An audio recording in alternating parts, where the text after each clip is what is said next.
Hey everyone, welcome to another episode of Let's Chat Reality. I'm Michael, And I'm Molly. and we are here today to discuss another week of Big Brother 27 and Love Island Beyond the Villa. I thought maybe this would be a little bit of a shorter discussion of Love Island, but then the news broke that is rocking the Love Island universe about Kenny and JaNa's rumored split. So we have a lot more to get to than I originally thought when I woke up this morning. But before we get to that, let's go ahead and talk about some Big Brother first. So, Molly, you ready? Yes, let's do it. All right, let's just get right into Big Brother. So, we're picking up where we left off last week with Jimmy's nominations. He nominated Keanu, Kelly, and Adrian. So, we talked a little bit about our thoughts on these three nominations last week, but now that we've kind of have a different perspective, that we've seen more, what are your thoughts on these initial nominations by Jimmy? I mean, I'm glad that he had his target on Keanu. I feel like Keanu is a big threat right now, and no one really likes him in the house, also. So that was obviously a target there that he wanted to go after, and they were calling each other snakes. So obviously that made sense for Jimmy as well. And with Kelly, she offered herself up basically again. So, or not basically, she did offer herself up. And that's anytime anyone offers, you kind of have to do that. And then with Adrian, I felt bad for Adrian, honestly, because I was like, well, he kind of just is there just because he's a pawn there. But overall, like, obviously a lot happened after this, all the initial nominees, but it did make sense that Jimmy chose these three. Yeah, I don't think that these were horrible nominations by Jimmy. I think that he made some really bad decisions later on that we'll talk about. But I think it was a good idea. He knew that Kelly had some power. I think that it's good to just get these powers flushed. Like, just get them out of the way so you don't have to worry about them in later weeks when one person is so much of a bigger factor. As the numbers dwindle, if both of them still have their powers when there's, 12 people left in the game, that's a lot bigger of a deal than when they still have their powers and there's 16 people left in the game. So I think this was a good idea to just kind of get these powers fleshed out as much as possible, deal with them now, and then not have to worry about them later on. Yes, agreed. Well, then we pick players for the veto competition. Keanu stands up to activate his secret power, which is the mystery competitor power. So, with this, a former Big Brother house guest will be playing for Keanu, which effectively doubles his chances to win. Now, at this point, we did not know who that person was. I know on the feeds they were all speculating that it was going to be Tucker. They were fully convinced it was going to be Tucker. They convinced me that it was going to be Tucker because I'm like, well, it makes a lot of sense for it to be one of the most popular players from last season, who was obviously famously a competition beast. But they did not reveal who it was quite yet. During the ceremony, Jimmy and Keanu get into a big fight when Jimmy calls him out for lying about his power. Keanu calls Jimmy a liar for saying he wouldn't nominate him. A lot going on here. What were your thoughts on this back and forth? And did you have any thoughts about who was going to be the secret mystery veto competitor? Yeah, I mean, I also had a feeling it could be Tucker, but then we also saw in like the diary room by Keanu, he mentioned Casey, so I was like, oh yeah, it could be Casey, and then obviously we did see that it was Casey chosen, but with the Jimmy and Keanu drama, there was just it's never ending. They just keep wanting to fight, and I don't know if it's ever gonna end. Yeah, I really like Jimmy. I think that he's actually very quick with his comebacks when it's just natural. Like when we saw in God, now I don't remember what episode it was, but we saw him and Rachel kind of with the Rachel's fashions having their Hmm. little kind of playful argument, and Jimmy was very quick. And I just Yeah. wish that he would trust himself to have organic comebacks and organic arguments because I think that he would be so much more likable because I feel like right now my only issue with Jimmy is that everything feels performative. Yeah. It's almost like how I felt with like Frankie Grande on Baby 16, where Mhm. it was like Frankie's looking for the lighting and like making sure that everything is so perfect and that it just feels very inorganic. And I always prefer when, whether it's arguments or fun moments or whatever it is, I just want it to feel authentic and I want it to feel like I'm really seeing this person have an authentic moment of whatever emotions they're feeling. And with Jimmy, a lot of times it just feels like it's not that. Yeah, I agree with that. It does feel very performative from him, and I don't know, it's just I wanted to believe also a lot of the feelings he's having, but then when sometimes when he's overreacting or saying certain things, I'm like, well, what does he really feel? Hmm. Like, is this just for show, or I don't know. Yeah, and I actually do. I think it's almost more frustrating because I do think that the emotions that he is expressing are real. Like, I think he is actually mad at Keanu. And I think that the reasons why he's saying he's mad at Keanu are true. I just think it all like feels like he just scripted every line of it and every possible comeback and like he just has something ready for every potential situation Yeah. that Keanu could say back to him, and that's where I just don't love it because I think that it is like the emotions are real, so just trust yourself to like feel these things and say how you're really feeling and think of clever comebacks in the moment that are relevant to actually what Keanu was saying back to you. Like I don't know, and I get it. Like there's nothing to do in there other than think. So I understand just like okay, you're thinking beforehand every like that what else do you have to do in there? But yeah, I don't know. I just I sometimes feel like this Jimmy's not the first person to do this, won't be the last, but it always kind of annoys me. Yeah. Yeah, no, it's something we'll have to just keep an eye on and to continue to Yeah. watch Jimmy how he acts throughout the season. Yes. Well, Ava is picked to play in Veto along with Jimmy and all three nominees, plus the mystery house guest. So afterwards, Ashley and Keanu get into a fight in the kitchen where Ashley tells him that he's stirring things up and that it's not smart to tell the house that he's going to pick them off one by one, which she said during his argument with Jimmy. He kind of ended it by just saying that he's going to pick them all off one by one. And Ashley's calling him out on that. She was upset that he said that. Keanu says this in his DR that he wants to make a target so big that everyone thinks it's not worth getting rid of him when they win HOH. Do you think that there is potential that that could be the case? That Keanu could make his target so big that it's almost invisible? I don't know. I feel like this cast is pretty smart and that like I think they would read past that. But it does make sense to Keanu, I guess, for him to try to say why he's doing what he's doing. But I don't think it really will go over that way with the rest of the cast. Yeah, I think at this point, I don't think that it's. I think there was potential for that to happen, but I Mhm. think that the problem is that the people just really don't like him. Like, I Yeah. think if it was all game related and Keanu was getting along with everybody on a personal level, that probably is what would happen. But I think the problem is that when he says Mhm. things like that and lies constantly to everybody in the house and keeps up these lies that everybody knows are lies, like his vote and his power. Like it was just all these things that everybody knew that he's just refusing to admit. And so there, is just this frustration from everybody with him that I think is preventing them from ever just being like, you know what, maybe we don't need to get rid of Keanu. Like, I think it's just he's such an easy person to put on the block every week for every HOH because nobody's upset about it.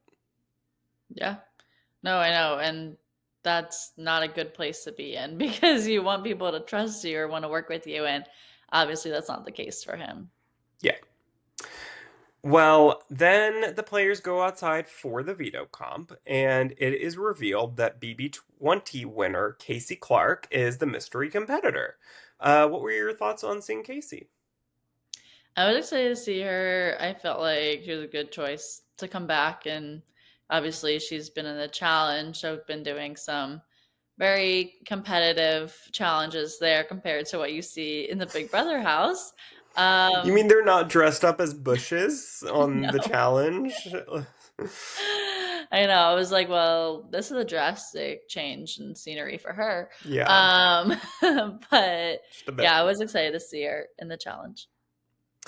Yeah, I mean, look, Casey is a great, incredible competitor. A really good choice for this specific thing because pretty much anything she was going to win. I mean, it's a pretty good power to have, is to have Casey Clark on your side.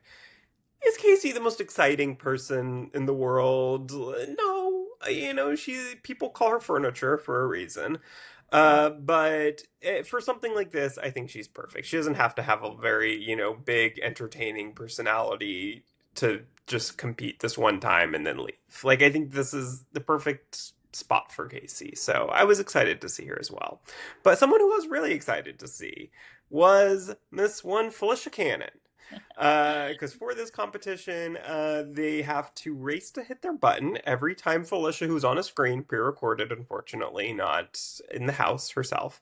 Anytime she says the word creeper, so it was like this setup where the competitors were all dressed up as bushes, like I mentioned, and they were spying With on flowers, the. Yes, yes. with fake flowers. Yes, and they were spying on this house, and anytime Felicia said the word creeper, they had to race to hit their button. Last person to get there was eliminated each round, and Felicia was saying all these words that sound like creeper, and and trying to get them to give a false start to be disqualified. And then eventually she would say the word, and they would all have to run. So, of course, Casey ends up winning. Surprise, surprise. And that means that Keanu won the POV effectively. So, when you saw that Keanu was safe here, what were your thoughts?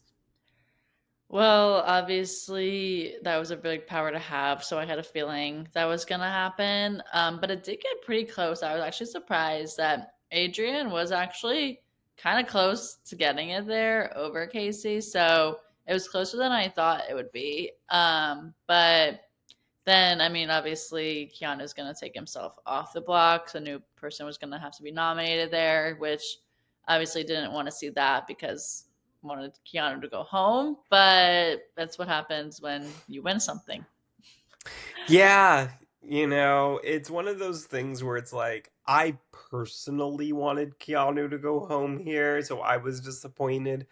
But also, it is exciting when the target wins the veto and then the HOH has to scramble and take someone else off the block. And we knew that this would potentially lead to Jimmy having to take two people off the block if Kelly were to also enact her power, which I think everybody assumed she would. And if she won that, then he would have to make five nominees in total, which that potential was kind of exciting to watch him have to do that. So it made for an exciting week for Keanu to be the first domino to fall in that stack for those that chain of events to occur. Yeah, for sure. I mean, Jimmy just can't have an easy week, seems like. No, and some of this he puts on himself, but Yeah. we'll talk about that. So, Jimmy and Rachel talk about potential replacement nominee options. Jimmy says he's considering Amy and Will. So, assuming that Kelly may also activate her power, which is the potential to play in a separate solo veto competition to give her a second chance at winning a second veto. So it's not guaranteed, but is certainly a potential. And I think everybody kind of assumed that it would probably be a pretty easy challenge for her because production would want her to win it.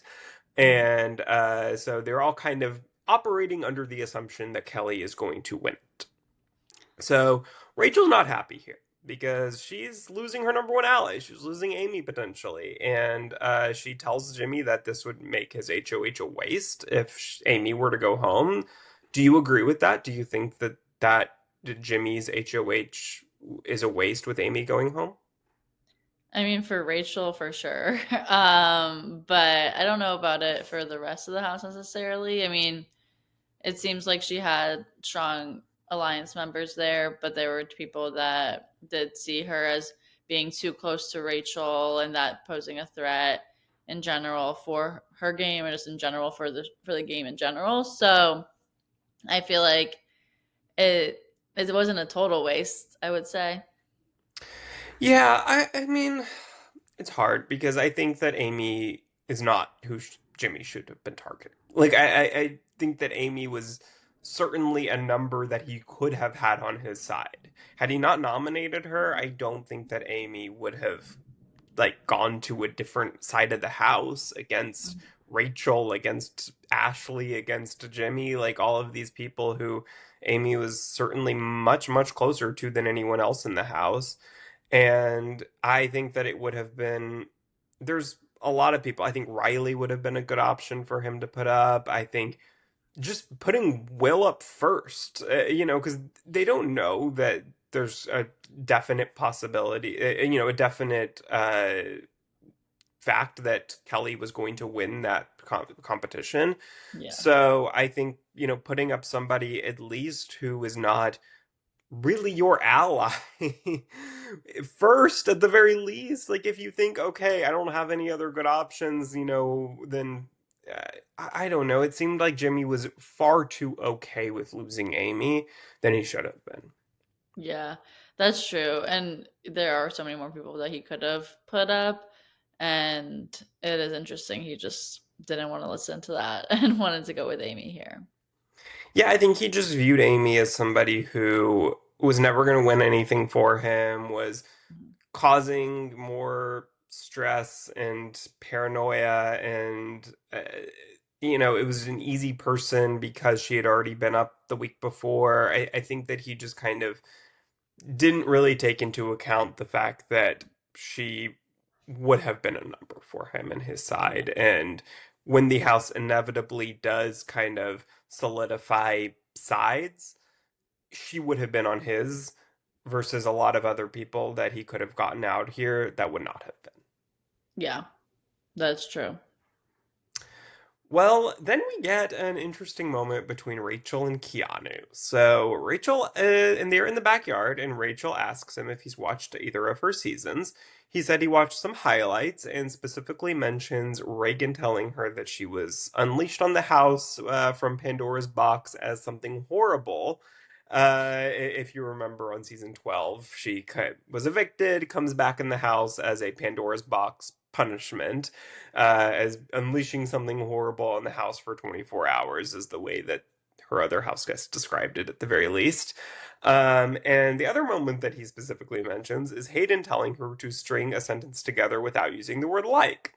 Now, Rachel's offended by this because clearly those are two moments that are not her proudest moments. And there's so many other things that he could have mentioned. Like, if you're looking at highlights of season 12 or 13, there are certainly other Rachel Riley moments besides those two. There's Floaters Grab a Light Fest. There's, just her fight with Reagan in general. Like, you don't have to specifically mention that one line that Reagan said to her. Just say, yeah, I saw your argument with Reagan. Like, I think there's just other ways to describe it. There's other moments to use that you don't have to use those two, and I can totally see why Rachel was offended by that. Yeah. I don't specifically also though think that Keanu was purposely trying to upset her. I really don't. I just think he was completely oblivious. Yeah, I agree. The way that Rachel reacted was totally warranted, I think. And I just don't with what you're saying, like Keanu like just didn't register that he was doing Yeah. anything wrong. He was just like, oh yeah, like these are the highlights. Like they're not great of you, but like I remember these. And didn't mean it like that to upset Rachel in that way. But obviously that's how it came across and just goes to show more of Keanu as a person. Yeah, exactly. I think that this says so much about him, the fact that he would be that unaware. Yeah. I just I don't understand how that's possible, really. Like that, because I can understand why when Rachel first gets up is upset, that he would maybe be a little bit confused or like, thinking, oh, what did I do? But then once like you take a second to think about it, like you kind of just like replay it in your mind, you think, maybe that wasn't great. Like that's at least what I would do. Like if I unintentionally upset someone, I would think like, okay, what did I say? Like let me think back to what I said and be like, yeah, okay, that makes sense. Like let me go apologize to her. And especially once she says it, then it's like just apologize. Just be like, oh my God, no, like that's not at all. I'm so sorry. Those are just the first two moments that came to mind. You asked me what moments I was what had watched, and those were just the first two that I thought of with you. Like I'm really sorry. I think that Rachel would have understood that and Yeah. not been as mad as she was. But she does get very upset and she says, "Look, Keanu, if you want to go to war with me, go to war with me." And the last person who did that was sent home first this season, Mr. Zay. Yeah. I know. So you don't want to be on Rachel's bad side, and Keanu's already there. So not a great place. No, it is not. Not a place I would want to be. No. Well, at the veto meeting, Keanu uses it on himself, unsurprisingly, and Jimmy replaces him with Amy. Then Kelly stands up to activate her mystery veto power, and Kelly wins this competition. She competes in her solo veto comp, which is a puzzle. A very easy puzzle, might I I know. add. A puzzle that had guardrails that, like, literally, like, I don't understand how she could have possibly lost. Like this is easier than the Caitlyn puzzle, easier than most things that we have seen on this show. Like I think she would have had to really, really be bad at puzzles to lose this. Yeah, the only hard part was the time constraint, which I mean that wasn't even that hard Yeah, for her. was it even that? Yeah, like I feel like they Like, maybe to make it harder, they would have had to do like half the time they gave her because yeah. they gave her 2 minutes, so if they did 1 minute instead. Like then that would have been a little bit difficult, Hmm. but still it was easy. Like watching it, I'm like, she's talking way too much. Like she should just like put her pieces in, but she still I made know.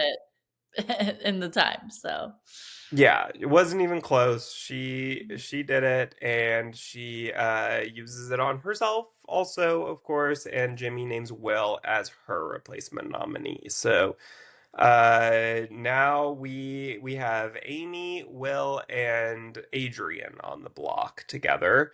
So once we saw these were our three final nominees, what were your thoughts in terms of who you thought was most likely to go home?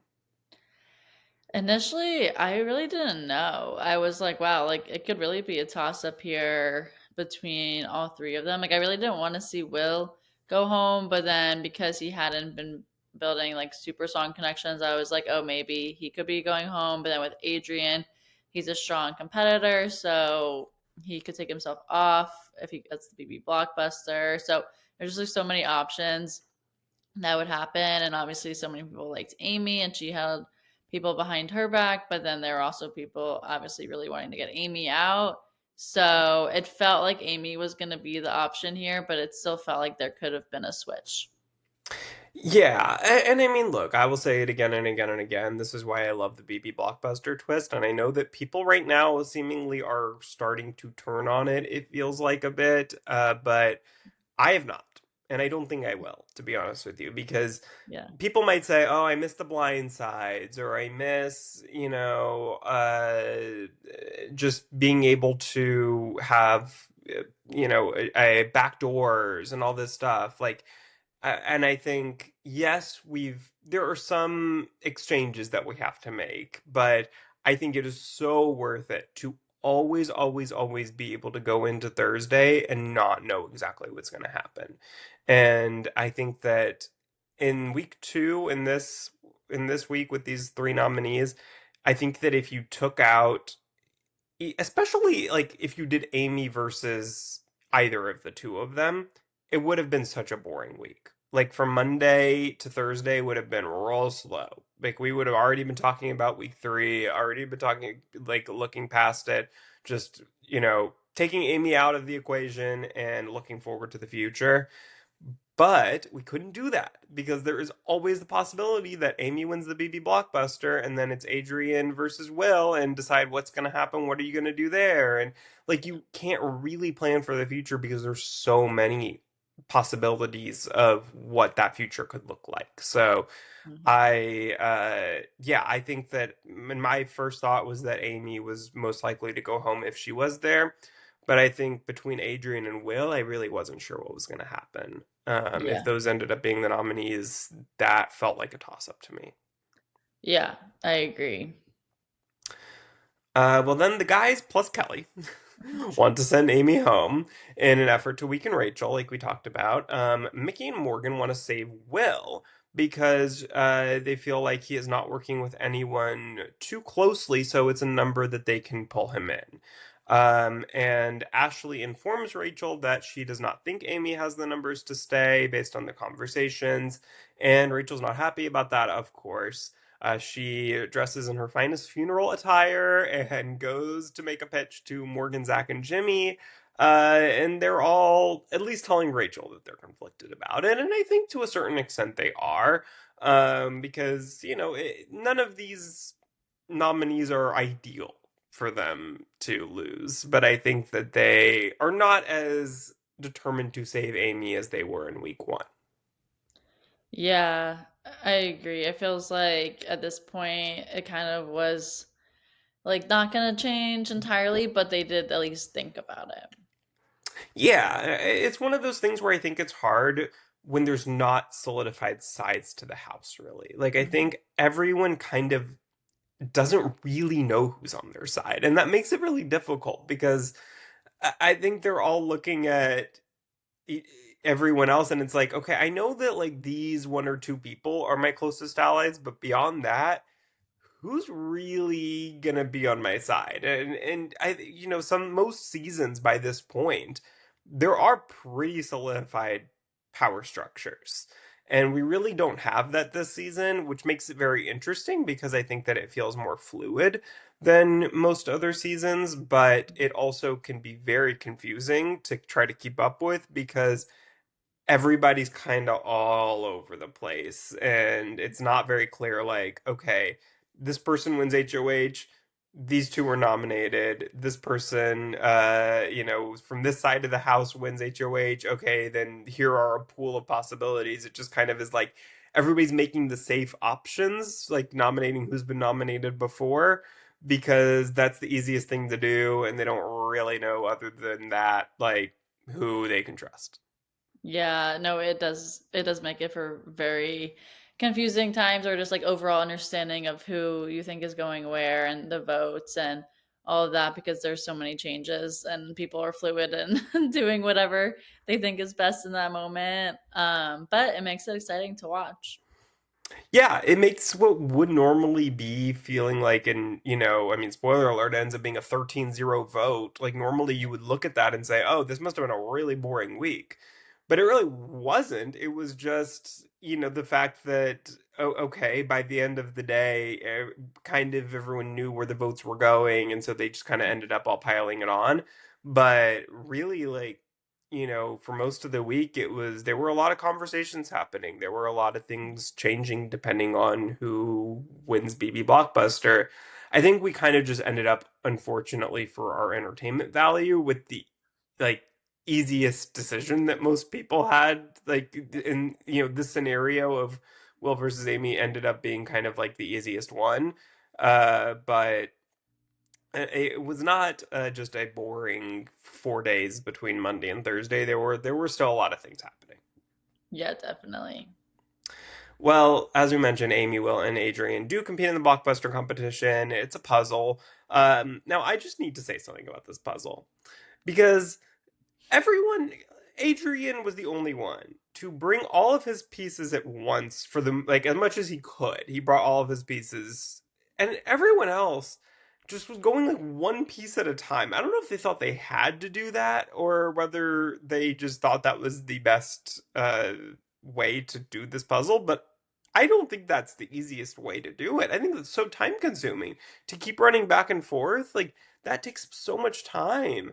And Yeah. I felt like Adrian gave himself a huge advantage just by having that strategy. I know, and I don't think there was any guideline or guidelines on to like why how you could actually bring over the pieces. I think Adrian was just smarter in that situation of knowing I should bring all these over at once. And I'm surprised that then Amy and Will didn't just follow his lead and do the Yeah. same thing because they kept running back and forth. But I mean, Adrian crushed the challenge, so he deserved it. Yes, he did. He won and was safe from the vote.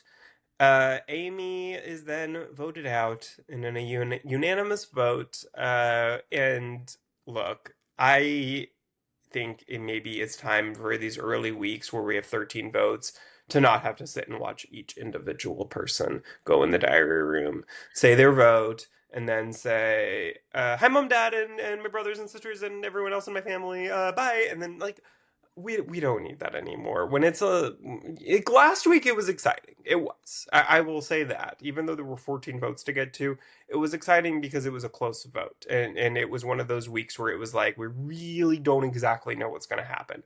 Yeah. This week it was really, really boring. Like I almost wish they would like vote during a commercial break in between. I don't know. I don't know what the best way to do it is, but I think there has to be a way where we don't have to watch 13 votes in a row. Yeah, I agree. It was just very repetitive. Yeah. Well, then on Friday, we got our first episode of BB Unlocked with Taylor Hale and Derek Levasseur. Molly, did you watch BB Unlocked? What were your thoughts? Yeah. Yeah, I did watch it. I was actually pleasantly surprised. I did enjoy it. I felt like they had a mix of different things going on, like the draft that they did, choosing who they wanted on their BB teams, and just like bringing in some fans and like a famous person, but like a fan of Big Brother who's not from Big Brother. Yeah, Bobby Um, Moynihan from SNL. Yes, yeah. So that was fun to see him, and then also they brought on Chelsea, so that was also fun that they are bringing back past house guests as well on their show and just debriefing all things Big Brother. So I enjoyed it.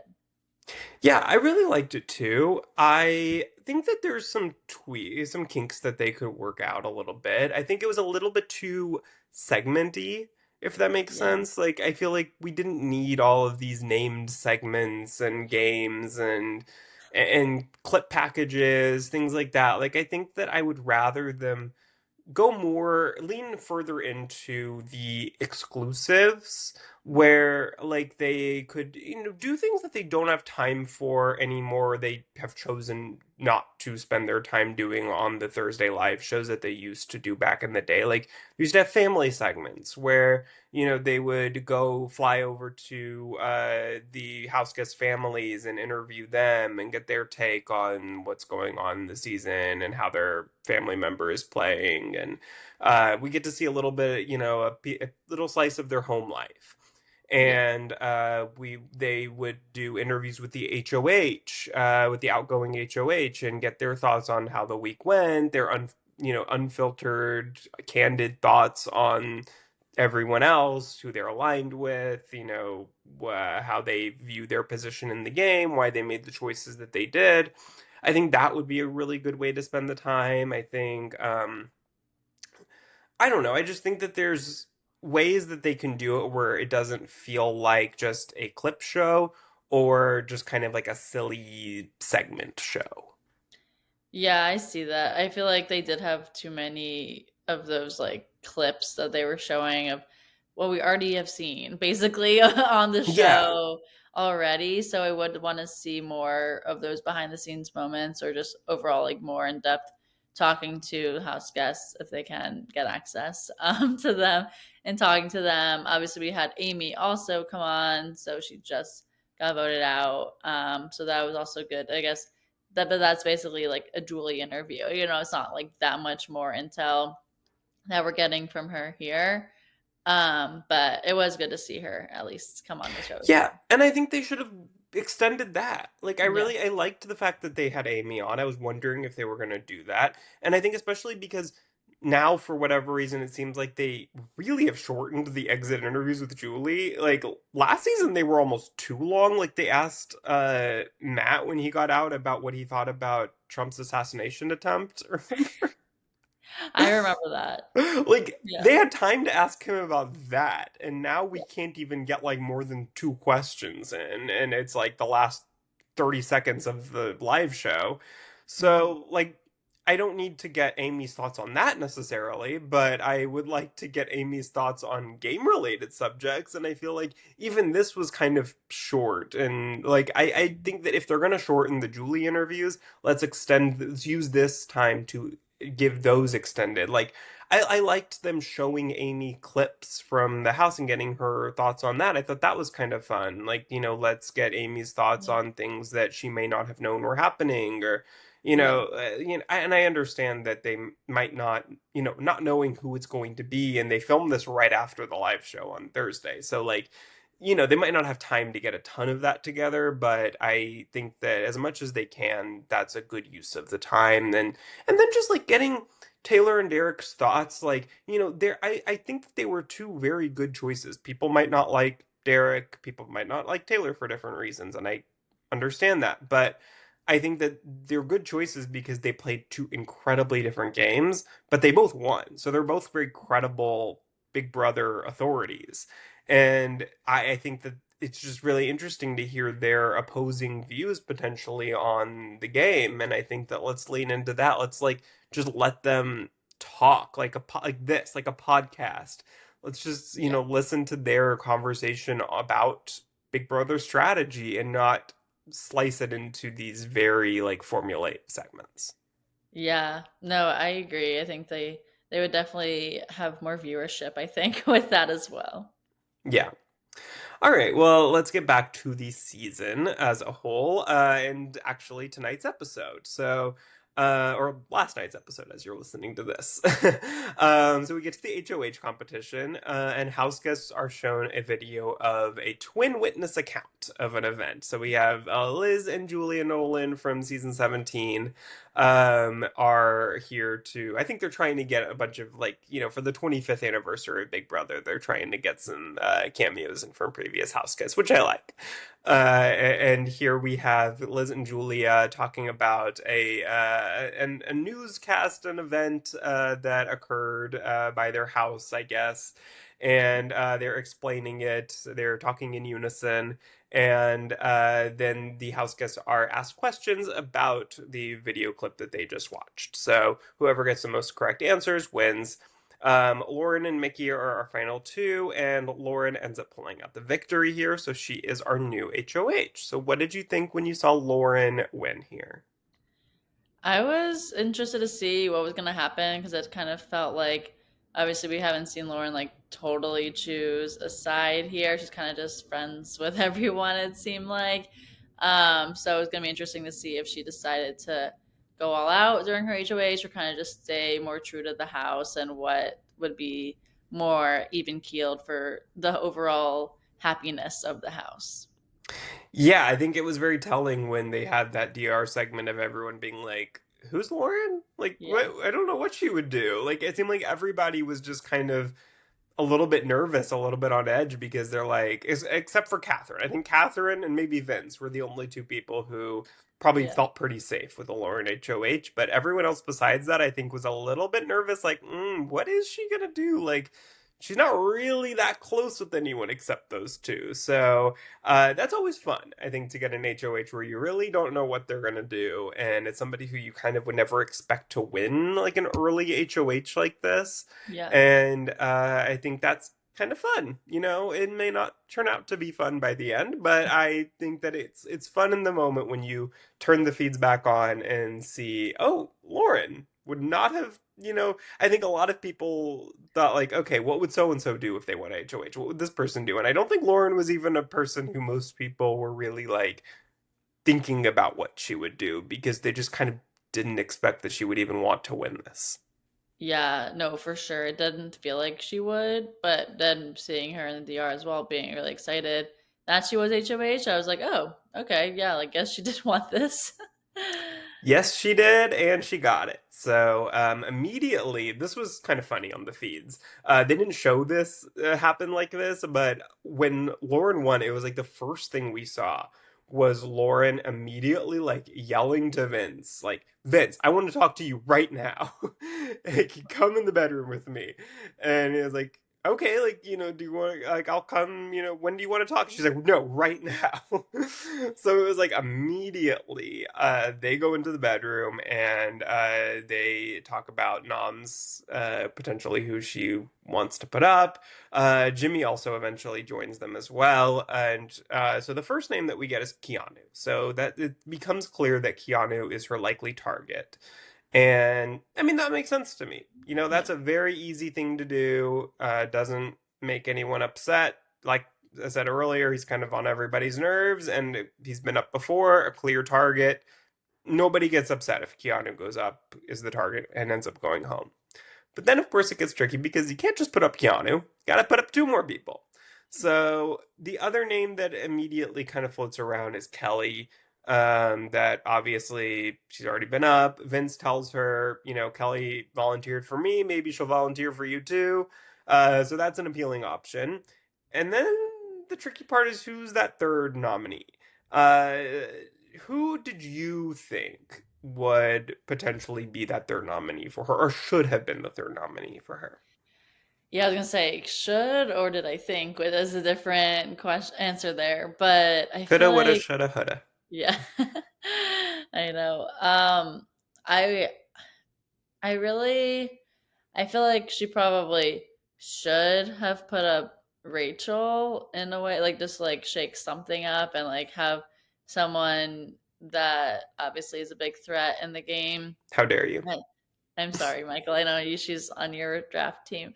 But I mean, I also love Rachel, but I just feel like if we want to see something happen, like maybe Lauren would be the one to do it, and then it'd be exciting for her game and just overall just taking a big swing at someone. So I feel like that would have been interesting to see. But I don't know. I thought she probably was going to go with someone safe and not do that. Yeah, I mean, honestly, I think that Ashley is probably her best Oh. move here. Hmm. Because I think that Ashley, again, somebody who's already been nominated, and I just think is somebody who I think kind of almost expected to be nominated in a way. Like, I think that she's I think it's just clear that okay, like Lauren is really close with Catherine, and Catherine clearly does. Naturally, they don't get along. So I think like even though she's like, yes, I want to separate myself from Catherine. I don't want people to think that Catherine's running her HOH. Uh, Although now that I think about it, I don't know that Ashley. Because I think Now then you're you're really backing kind him. of picking a side when you put up Ashley, and I think we'll see when we get to the feed spoilers, but I don't know, and maybe like Riley is a good option for her, because again, just somebody who's kind of like not that close with people. Um, I don't know.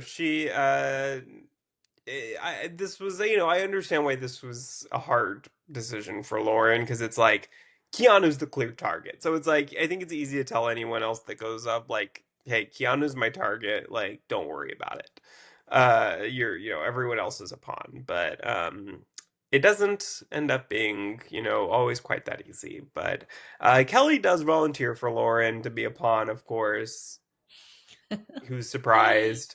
Yep. Um, she talks with both or Lauren talks with both Adrian and Will because they're the two people that she ends up kind of deciding between for the third nominee.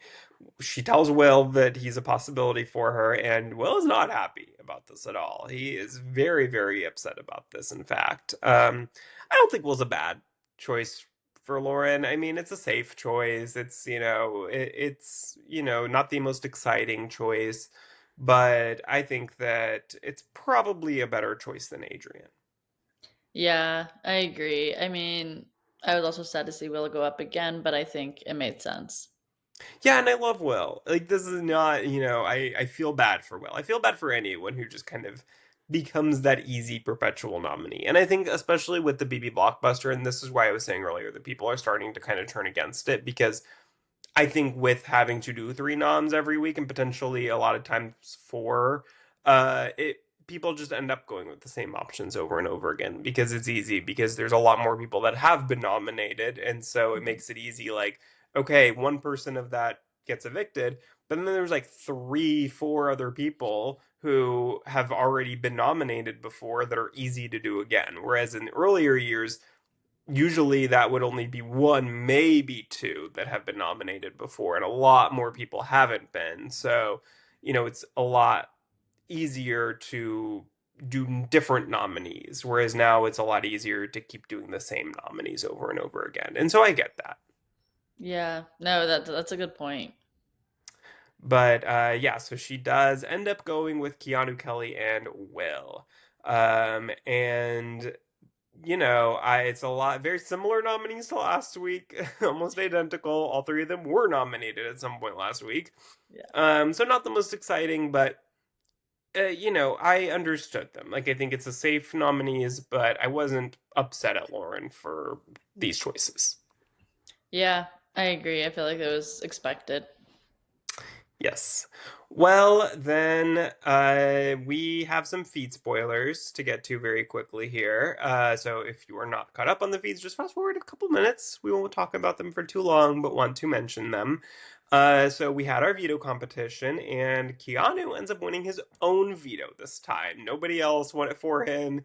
He ends up winning his own veto here and is going to obviously take himself off the block. So then we have been having some conversations with Lauren about who her replacement's going to be. She seems pretty dead set on it being Ashley. Some people are trying to obviously on Ashley's side, if you will. The Mickey Morgans of the world are trying to talk her out of it. But she seems pretty dead set on it, and I don't think it's a bad move. I said that, I think that it would have been a good move for her to maybe potentially do it from the beginning, but I understand that, you don't want to necessarily kind of start a war between the sides if Keanu still could easily be the easy person to evict and with two pawns that, not a lot of people are too upset about. So, I think the only thing, sorry, let me go back for a second.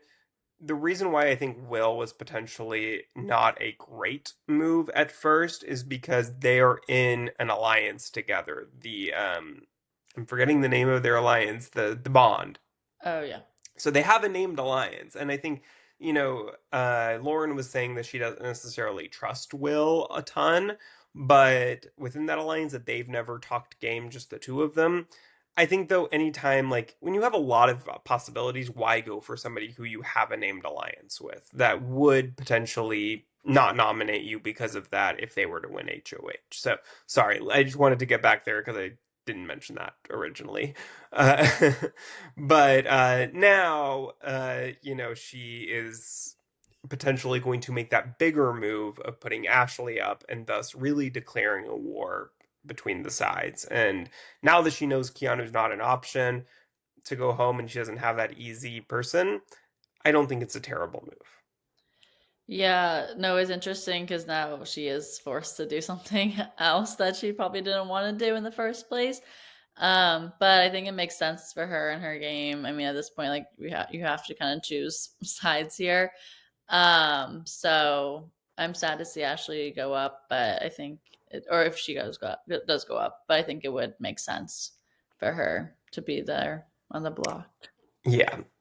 And Lauren is not an easy person to watch on the feeds as HOH at times because she's very wishy-washy. Like she's very like watching her talk strategy, it's just like, well, I don't know what I want to do. Like maybe I'll do this, but I don't know. Will people be mad at me? Maybe I'll do that. Like, it's very like back and forth. Like it's like, oh God, just get to the point already. Like make a decision. Like she is, and look, as a very indecisive person myself. I can't be too mad at her for that.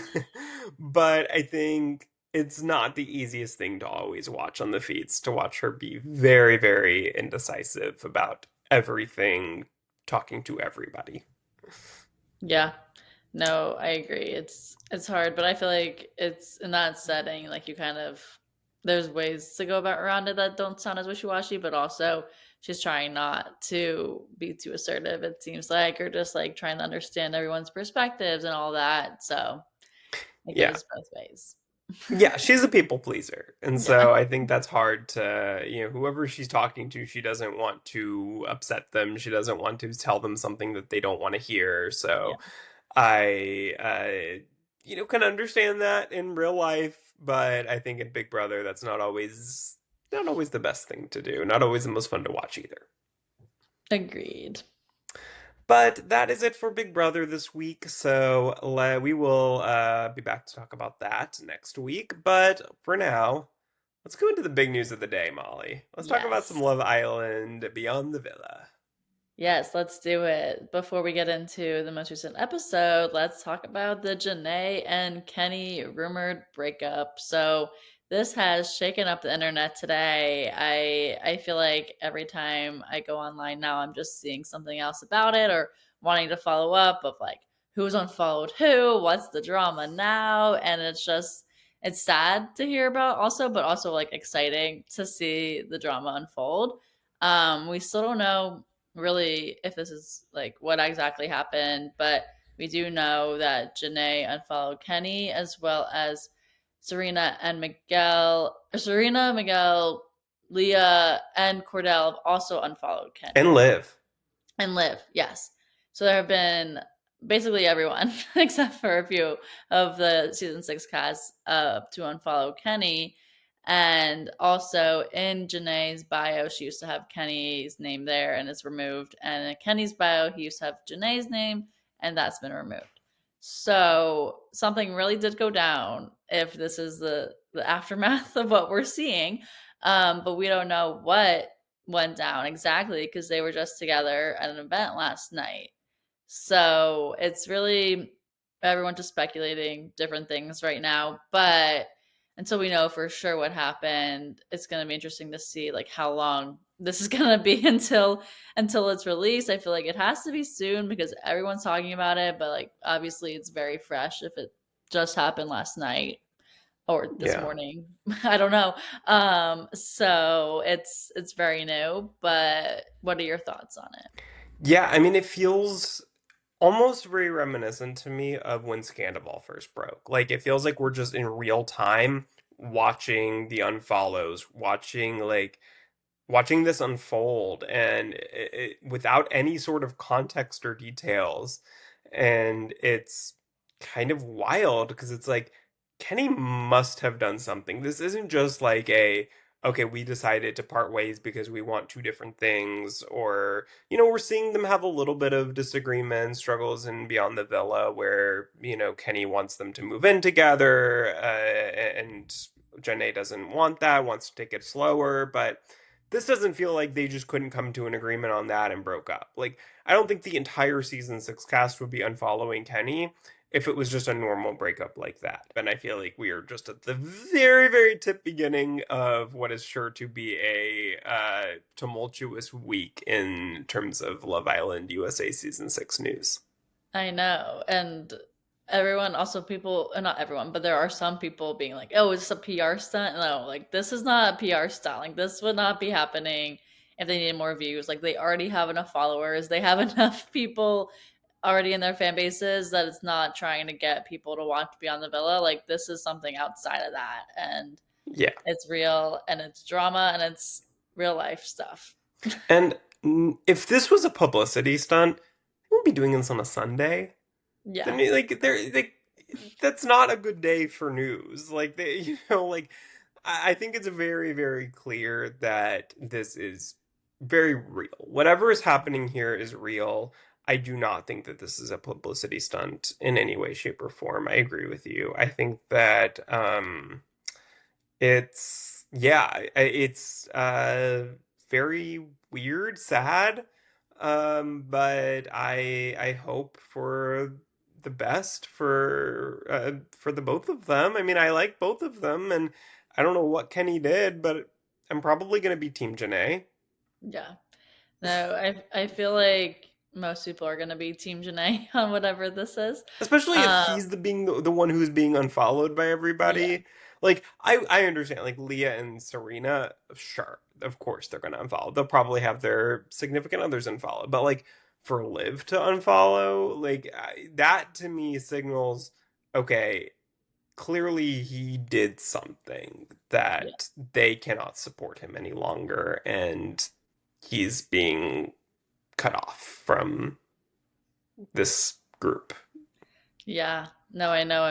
I'm interested to see what's gonna happen, and we'll be keeping a close eye on this online. But shall we get into what we did see unfold in the episode this week? Yeah, and I just want to say, I'm curious to see if they re-edit any of the season to Oh, show us any more of potentially any struggles that they might be having or clues that, this would come. Like with Scandival, they re-edited Vanderpump Rules season 10, the back half of the season, famously. So depending on what actually happened here, I wonder if there will be any changes made to show us more of that dynamic. yeah. No, that would be really interesting to see if they actually do that. I mean, it's still airing, so there's time. They have time to Yeah. edit, so we'll see.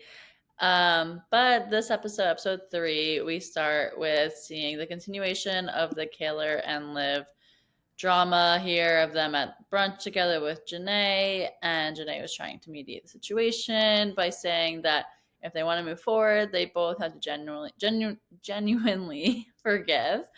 And they do agree to that. So basically, like they're just like, yeah, we can move on and forgive each other, even if we don't always want to like agree to what you did, but like it's fine, we can move on from it.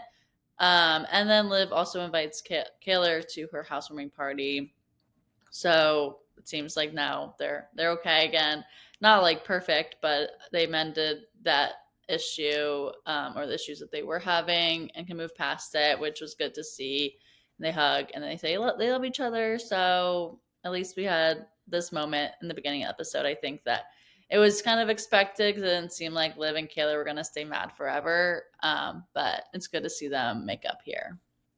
Yeah, I didn't want this to be like the full season of drama, that it was just gonna be Liv versus Kaylor the whole time because it didn't feel like it warranted that. Like, there were a lot of little things that added up, and I can understand why Kaylor wouldn't necessarily trust Liv as a close friend like she used to after, you see one of those things, sure, a coincidence, bad judgment call, whatever, get past it. But with a lot of those things, I can understand that. But I also, for Liv's side of things, I don't think that Liv is like a malicious person. I don't think that she is like an inherent liar or bad friend.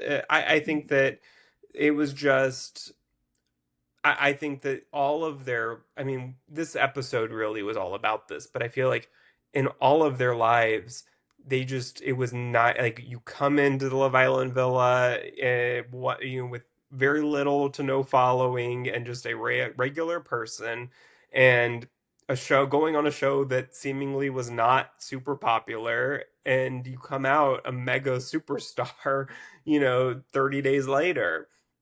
And so I think that for a lot of them, they're just kind of trying to figure this world out. And this isn't something that they necessarily asked for.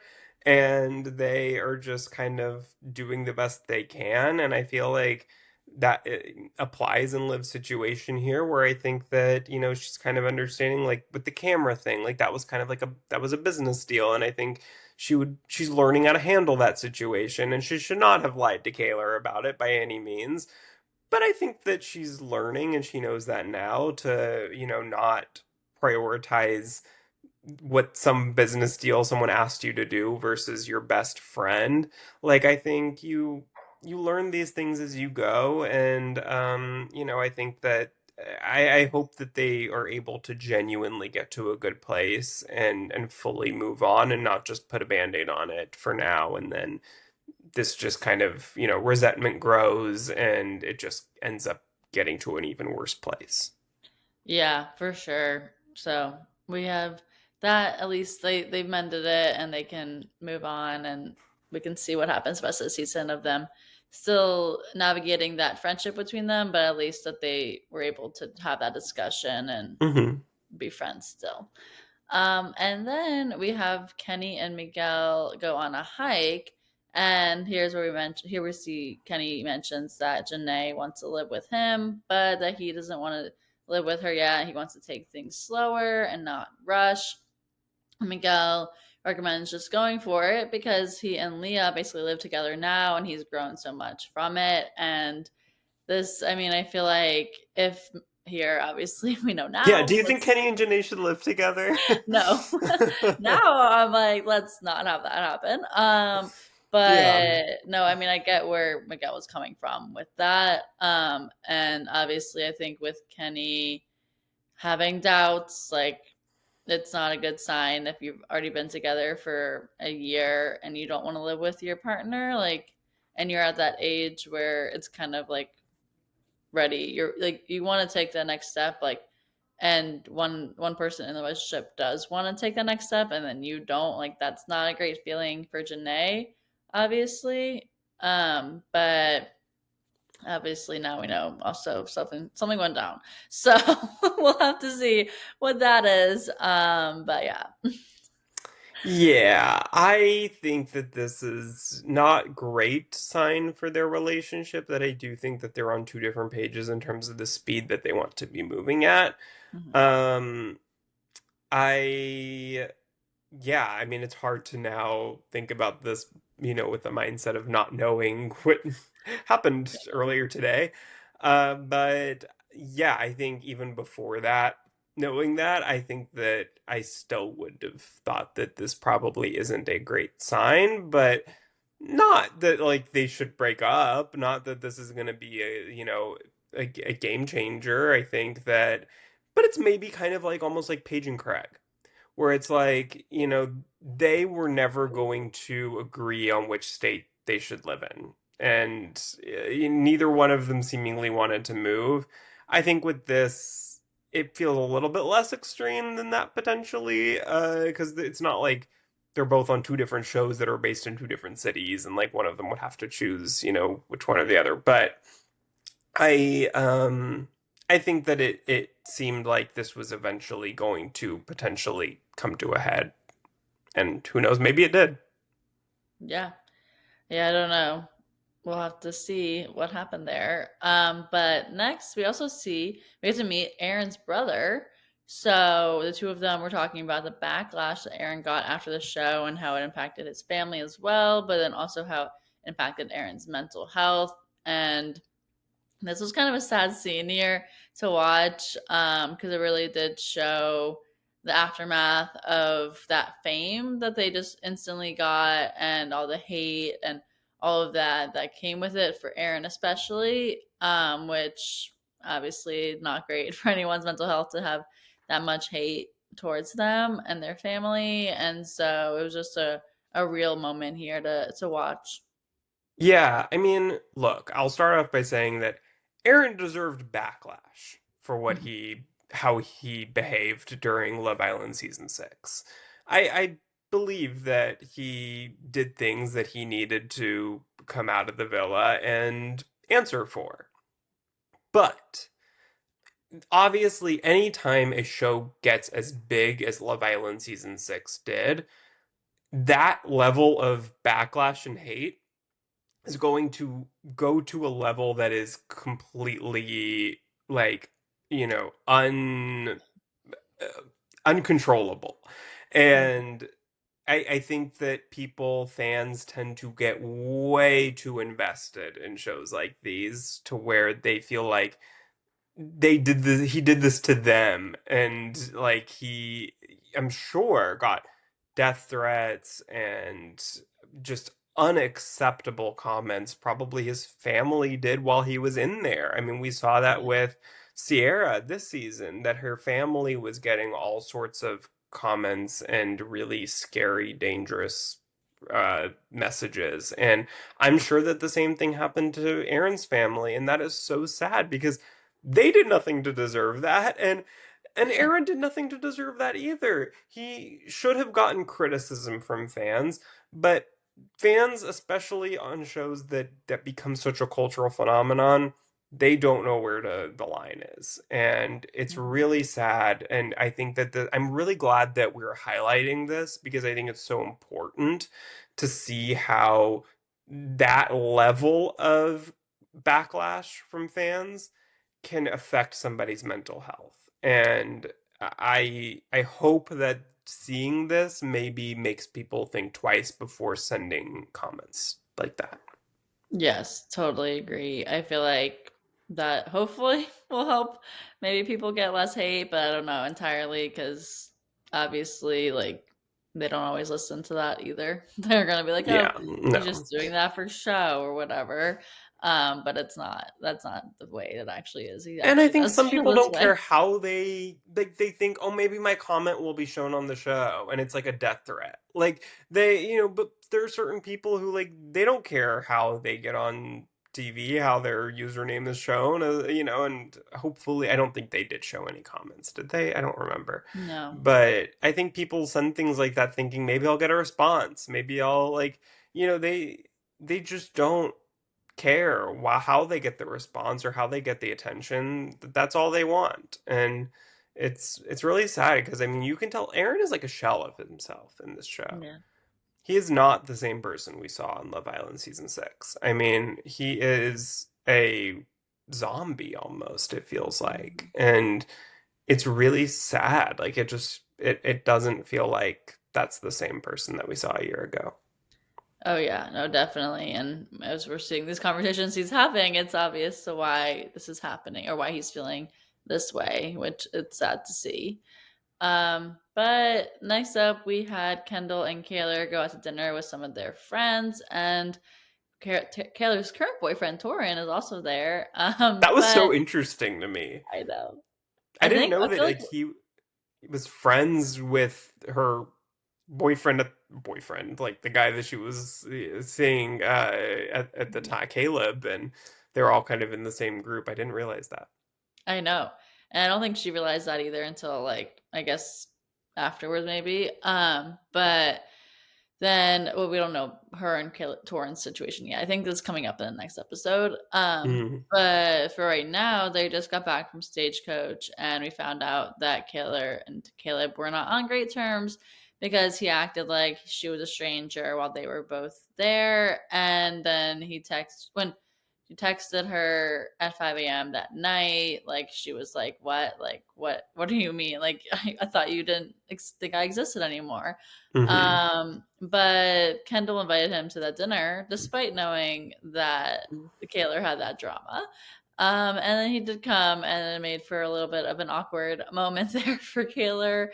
And I feel like Kendall just listens to the producers and does whatever they're saying to do because there's nothing like that situation. Like he wasn't even changed. Like he was like not ready at all. And then he was just talking to him, was like, "Yeah, like you want to come onto the show?" Like, no, why would you do that? But it did make for some interesting TV. Um, No, Kendall is absolutely the producer puppet of this show. yeah. And he's annoying me a bit. You know what? Hmm. I'm starting to not love Kendall as much as I liked him before because I think he was funny in the villa when he was just like egging things on and he loved to watch all the mess and he's still kind of that way, but I think like I don't know, there's something different about it in the villa versus doing it like in real life. I don't know. To me, it just hits different than it did a year ago for me. And Yeah. there's something about Kendall to me, and I don't know what it is, where he feels like a bit like a clout chaser. And I don't know Oh, I why. always felt like that. Okay, okay, I'm glad. Like, I just feel like for some reason of everybody on this in this group, he feels like the biggest clout chaser to me, and I'm starting to get a little bit annoyed by it.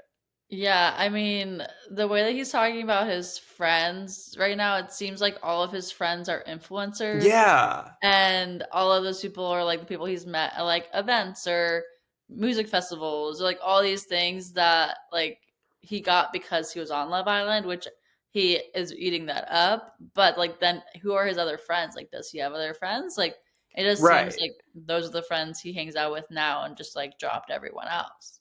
Yeah, versus like Kaylor, like we see a lot of her friends that are not known figures. Like her best friend is on the show. Like I feel like with a lot of these people, like we're meeting their real friends, whereas Mhm. all of Kendall's real friends are like in the Montana Boys Yeah, and like other influencers and all this stuff. And yeah, okay, I'm glad that I'm not alone in feeling that way because I'm like, am I just like weirdly like focused on him when maybe this applies to everybody on this group? But no, it feels like it's Kendall more than anyone else. And like today, even I just saw on like Instagram, like he's out golfing with Josh Richards and like all this stuff. I'm like, okay, you have fully embraced this influencer life, sir. yeah, no, And he's we, definitely the most. yeah, and we saw like with Aaron, where Connor and Aaron were talking on the beach, and they were saying that like Kendall always wants to get TikToks with when I'm around and all this stuff. Like he's just constantly wanting to like every hangout turns into content, and I think that that's not necessarily as much the case maybe with the others. Yeah, no, I definitely see that. That Kendall's just wanting that clout and continuing to do that the best he can. But then speaking of that, he also does wrong again by inviting Caleb to the housewarming party that Liv was hosting and knew that Caleb was going, but then still had Caleb come anyways. But or well, not he doesn't come, but he was gonna come, and then he was uninvited to come because at least Kendall did that and uninvited him. But and in general, He had to be like basically forced into yeah, it. no, he was like, "Oh, I didn't do anything wrong. He's my friend." Like, what? That's not the situation here. This is also Liv's party and not your party. And you know what position Kendall or not Kendall, Kaylor and him are in. Like Yeah, he was there. He knows he's heard it. Like why would you at least not give Kaylor a heads up, like or ask her, "Hey, are you okay with me inviting him to this?" Like at least give the heads up so that give them the opportunity to say like, "Yeah, it's fine," or "No, don't do that." yeah. No, and so at least then when Caleb goes up to Kendall about it, then he apologizes and texted Caleb not to come.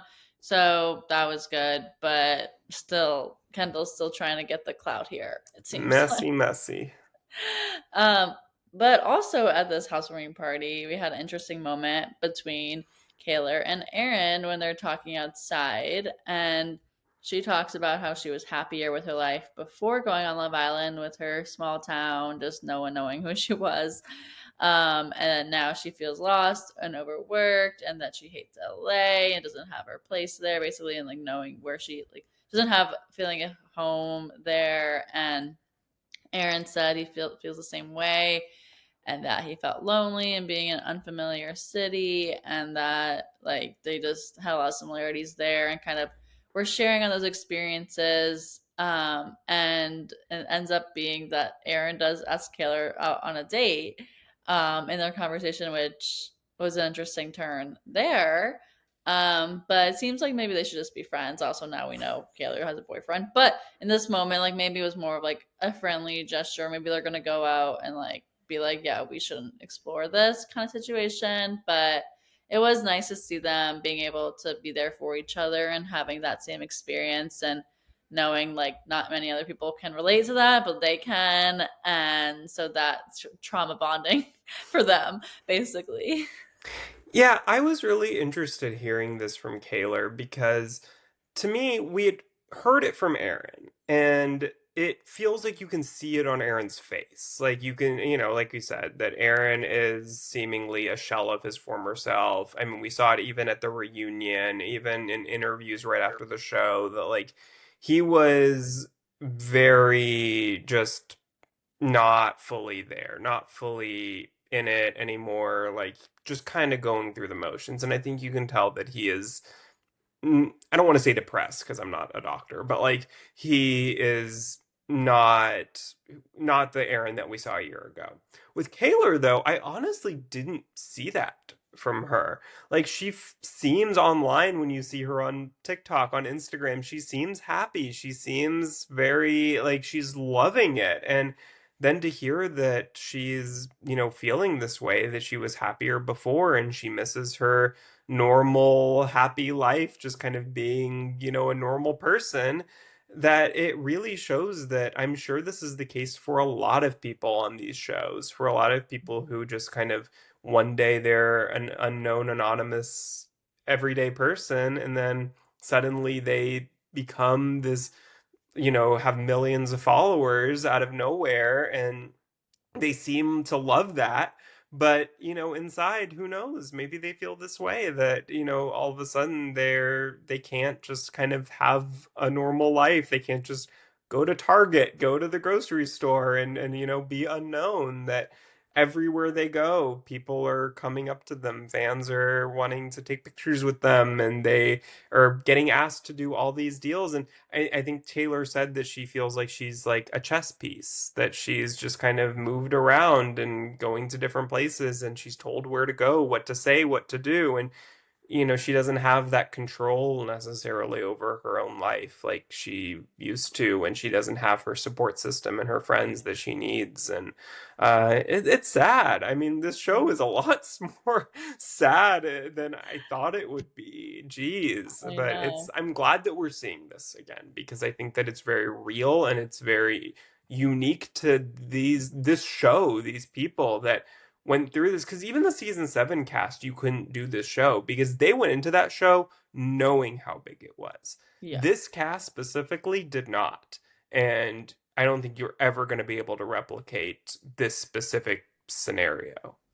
Yeah, no, for sure not. I feel like now every day we know, like, or every season now for Love Island, you're gonna know that they're gonna become something or like have some kind of fame from it. Yeah. And season 6, USA was not expecting that at all because previous seasons, USA just didn't get that kind of level of viewership and all that came with it. So it is sad to see them now and like their lives and upset in ways that they like didn't expect to be, but also they're also grateful for experiences they're getting and other things like that, which that's why I feel like for Kaylor, like she's able to see past certain parts of it and like be happy in general, or like more so than Erin is, because she's getting a lot of opportunities and Hmm. getting really cool stuff from that, which I don't think Erin's getting as much That's as that of. true. Yeah.